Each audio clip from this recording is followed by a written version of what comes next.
Welcome back to ESBR Boxing. It's a pleasure to be joined tonight by the two Elliots, Mr. Greg and Stott. We're going to be chatting about the news today. If you're the Dazn subscriber, you've been emailed about this. They'll be increasing their prices.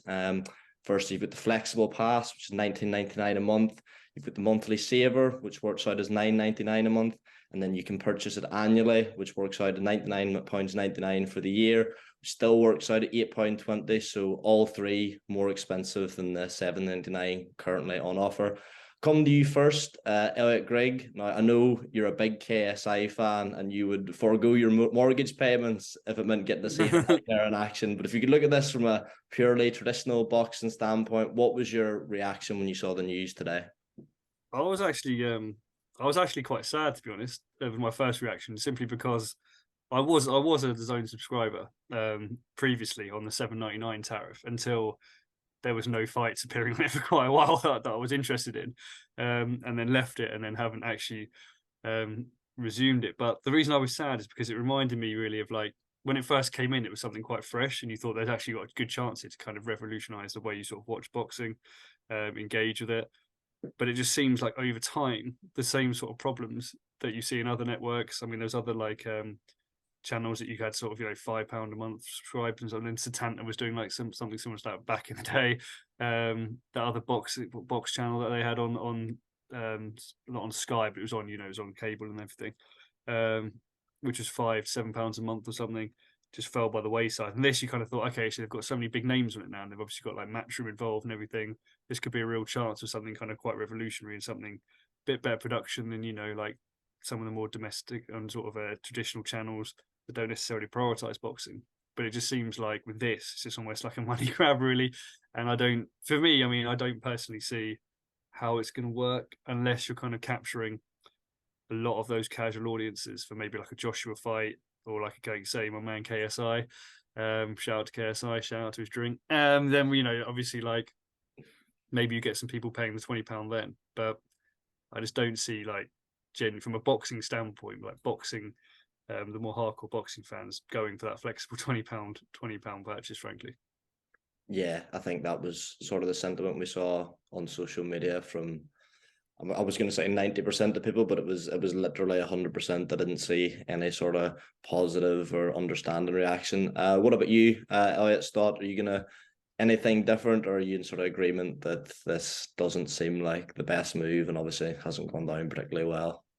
Yeah, I had mixed feelings when I heard the news. I think it's one positive I would say is I feel like DAZN are now accommodating to different types of fans. If you are the sort of casual fan and you only want to watch Anthony Joshua, you can do that with DAZN, and you can just kind of get in and out with it. For example, in the month of April, you could watch Joshua's fight, Joe Cordina fighting for a world title, and maybe a couple of other shows as well. And for 20 quid, it's maybe not amazing value, but I wouldn't say it was horrific value. One thing that I really liked about DAZN, I feel like Elliot Grigg touched on it, is you could kind of come in and out of it if you wanted to. BT Sports, Sky don't really offer that. Whereas with DAZN, what I would often, as soon as the Josh Warrington fight was over in December, I unsubscribed because there wasn't going to be anything going on for a little while. And whereas now the only way you can do that is by paying £20 a month, which isn't great. And I don't like the idea of signing up to a 12-month contract, which is 10 quid a month, when a lot of the time I don't think the cards are great. And that's maybe a wider issue and not all down to DAZN and Eddie Hearn and Matchroom's fault. But one of my main issues with DAZN is that I don't think the cards are very good. That's kind of my honest opinion. They have kind of good main events, but when your slogan is game changed, you need to be producing a bit of a better product than what they have done over the past 18 months now, something like that. So yeah, I don't want to kind of blabber on for too long, but those are kind of my mixed feelings in a large nutshell.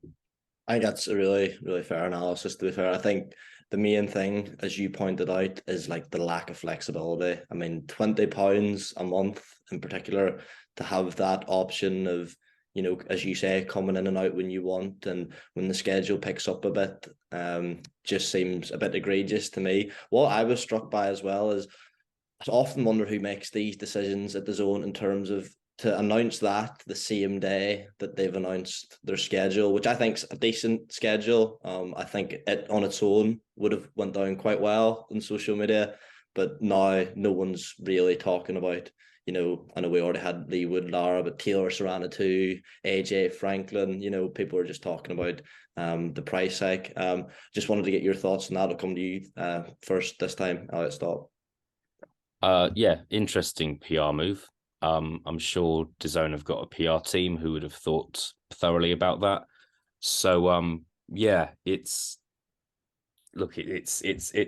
interesting. I don't think it was a great time to announce on the same day. I think the biggest fight in that schedule is Joshua Franklin, and people have mixed feelings about how big that fight is. If he was fighting maybe a more well-known opponent, maybe people might have reacted more positively. People are kind of more buzzing about that, but I think everyone knows that Joshua is more than likely to win and win with. I don't think he's gonna have too many troubles in that fight personally. So I think that was kind of key. And as well as that, a lot of the fights that got announced, we already knew on this schedule, we already knew were going to happen. Taylor Serrano was announced over the weekend. Wood Lara is happening next week. Rakhimov Cordina was already, if you're on social media, you already knew that was going to happen. Yep. So Joshua Franklin has been rumored for weeks. So in terms of the schedule, there weren't really. Cyrus Patterson against Chris Jenkins was probably the biggest surprise, and I'm probably not going to watch that fight if I'm honest with you. So again, not going to go on for too long, but an interesting day for DAZN. Yeah, very interesting. And it's you touching the Joshua fight, and it just reminds me. So we're now going to see that it's billed that Anthony Joshua's not on pay-per-view. It's part of your regular DAZN subscription, but in practice, that's not really the case because you're going to have to fork out £20 for it. What's your thoughts on that, Mr. Greg? Yeah, I think it's quite a cunning way actually of DAZN to basically make you fork out essentially for that, and then I suppose as they did when the tariff was a bit less, just hope you either forget to unsubscribe afterwards, or maybe have you coming back for something else. But I'd like to pick up what Stotty was saying as well, really around DAZN. I think, like obviously, I think there was that issue obviously with the AJ's contract. They kind of dropped the ball a bit with that Usyk fight, having to go back, on Sky as well. They just seem to be sort of throwing money at things in a kind of indiscriminate way. And I kind of like with the Franklin AJ fight, I think it makes sense. It's almost like it makes obviously business sense. You can see that AJ needs to win, build himself up. I think the annoying thing is that he's building himself up for a fight with Dillian Whyte, which he'll walk through as well. So it's almost like that's two fairly easy fights with Anthony Joshua there. Both, I just don't foresee them being anything other than Joshua KOs. I think you can almost call that now. So yeah, I just feel like in a way it's kind of shrewd marketing, but you're almost getting a kind of devalued product for an inflated price is kind of how I see it. And like Stotty said with the slogan about changing the game, etc. and all that, it looks like the game's the same as it always has been, just with some brand new wrapping paper on it essentially. So yeah, but I think they've shot themselves again in the foot with this organising their schedule, even though I know what Stotty's saying. We all knew like half these fights were coming anyway. But why would you? It's almost like there's an incoherence between departments when you go, oh, we'll put this out and we'll try and generate a good buzz. What are accounts doing? Releasing our charges for it's increasing. So yeah, it just seems mixed messaging and a bit. It's a bit, to my mind, it seems a bit unprofessional. Not what you actually expect from a company with that much backing behind them. If I can add on to that, guys. One thing I would say is if UK DAZN cards improve, I'm not against paying a tenner a month over 12 months for it.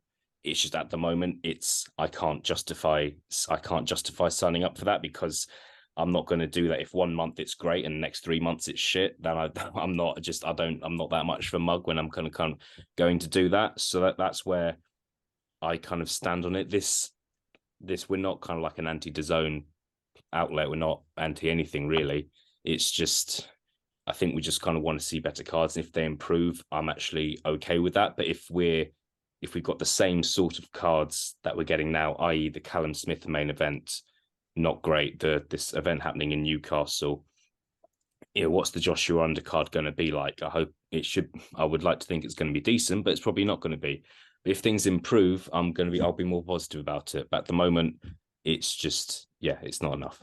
I think when you're saying it's quite patronising when you hear people say, it's 3 coffees, or it's a Chinese. I think, I'm no Johnny Fisher, but what would you rather have? Would you rather watch 5 fights where you can basically tell you 6 fights where 5 winners? You can pick it out the hat straight away. Yeah. And maybe one sort of 60-40, or would you Yeah. rather have a few coffees and a drink and then forget about it? And I feel like one thing that Eddie Hearn refers to in like IFL interviews, other interviews with other outlets as well, is he'll just list all the fights that are on DAZN over a 2-month period, and half of those are in the US or in Mexico. And I actually think DAZN cards in the US are actually quite good, and some people like Danny and myself are willing to stay up until 3, 4, 5 in the morning watching those. But I understand not a lot of people aren't. If you are, then I personally think DAZN's good value. If you're willing to stay up and watch those fights, then fantastic. But if you're, no offense, Danny, a normal person that's kind of coming to go at me as well, then I don't. Then it's not good value. Yeah, 100%. You sort of brought me on to my last talking point is sort of the long-term future of DAZN and maybe what it sort of looks like in terms of just the content they're putting out in say 12 to 18 months time. So we've obviously seen the sort of influx of influencer cards and DAZN Misfits box, and that's sort of predictably drawn a lot of criticism from hardcore fans, traditional boxing fans. So I just wanted to get your thoughts on, you mentioned you'd be happy enough, Elliot, if the quality of cards in the UK or just sort of in general improved, you wouldn't be opposed to the sort of price hike. Do you think that's a realistic possibility, or do you think maybe they've seen, because I think it's sort of like a little known secret that certainly in the UK, the majority of their subscribers and revenue is generated from KSI fans and fans of influencer boxing. So do you think this money is potentially going to be used to invest in a higher quality of card in the UK or worldwide? Or do you think they've seen, right, these teenagers, kids, fans, sorry, Elliot, Greg, are willing to, that they hero worship these people, they'll pay regardless, their parents will pay regardless, whatever it is? Or do you think there is a chance we'll see a sort of higher quality of UK cards and, traditional boxing shows? Is that for me or? Yeah, sorry, you, mate. Sorry. Yeah. Really good question, mate.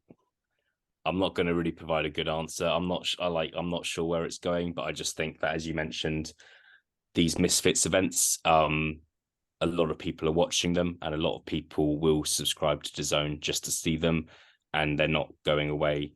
They're not going anywhere anytime soon. So that's kind of how I see it. Misfits boxing. It's a big deal, and it's maybe not for everyone, but it certainly is. Time will tell, and I think it would be fascinating to be in these kind of board meetings when they're looking at kind of DAZN subscriber figures kind of go like that, and discuss what they need to do to try and get people subscribing again.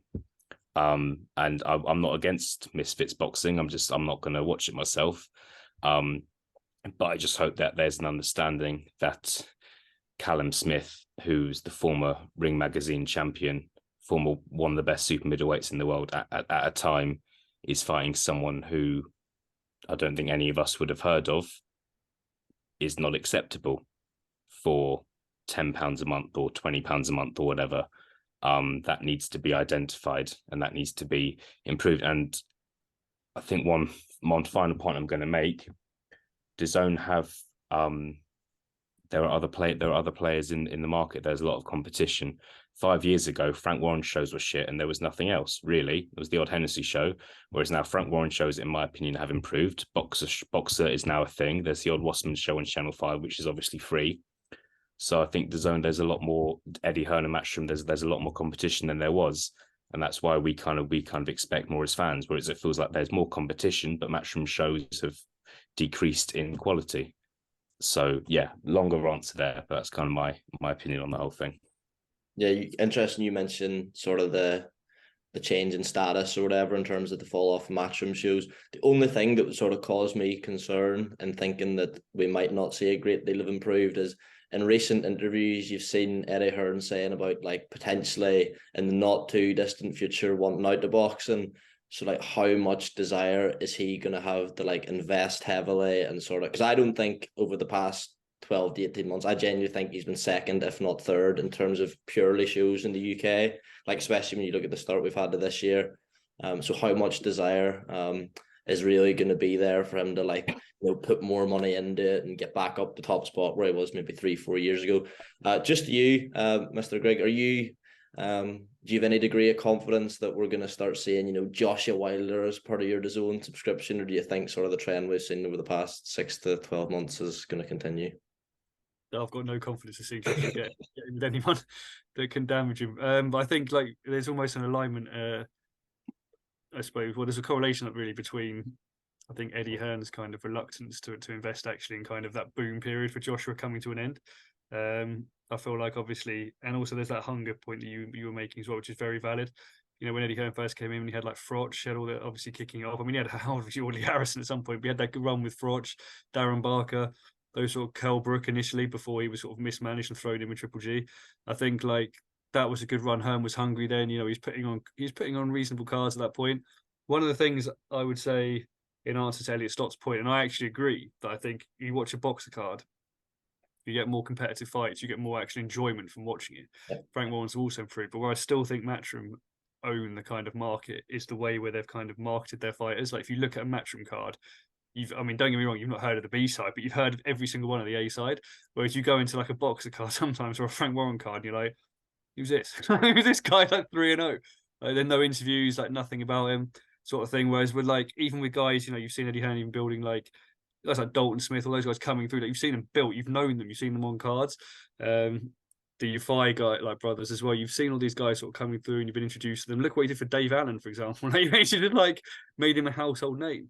So I feel in some ways like they still dominate that kind of part of it. And they had obviously that guy doing the interviews. Unfortunately his name actually does slip my mind now, but those sort of hour-long sort of sit-down specials that they do, and you feel like, I don't know whether it's because they're on Sky or they're on BT and there's not necessarily that same kind of platform there, but you feel like apart from like Tyson Fury, like Frank Warren. I mean, Frank Warren was doing it a bit for Archie Sharp at one point, wasn't he, in Frampton? But obviously now those guys are kind of moving on. It's literally just Fury. So I still think they've got that part of the market, but no, I don't. Coming to your point about do I see it improving? To be honest with you, it would have to depend on money, in my opinion. If these Misfits cards really start raising the DAZN subscription, and you're looking at like they're analysing it behind the scenes and they're going, right, these shows are selling this amount and we're getting this amount of people leaping on it. These boxing shows, we've got Callum Smith, some guy that's actually you've actually heard of, and the rest of the people aren't watching it necessarily. Then they're just not going to invest, I don't think. So I don't necessarily feel like it's too corporate and too business over there. Whatever works, frankly, and in a way I could kind of understand it, but it is to the detriment of the sport, in my opinion. So yeah, I don't think necessarily we'll see a lot of investment if the Misfits thing is substantially bigger than traditional boxing is becoming. Yeah, I think you hit the nail on the head there, especially with the point on if the numbers work, that's sort of what they'll do. But we could chat about it all night. It's getting late. I know it's we've sort of touched on a lot there and probably could touch on a lot more, but we'll wrap it up there, boys. Thanks very much for coming on. Thanks to anyone who's watched and made it this far. If you have, comment your thoughts. Be interesting to see if there's anyone who sort of disagrees with anything we've said, and obviously subscribe to SBR Boxing, of course. But thanks again, chaps. Leave it there. Cheers, guys.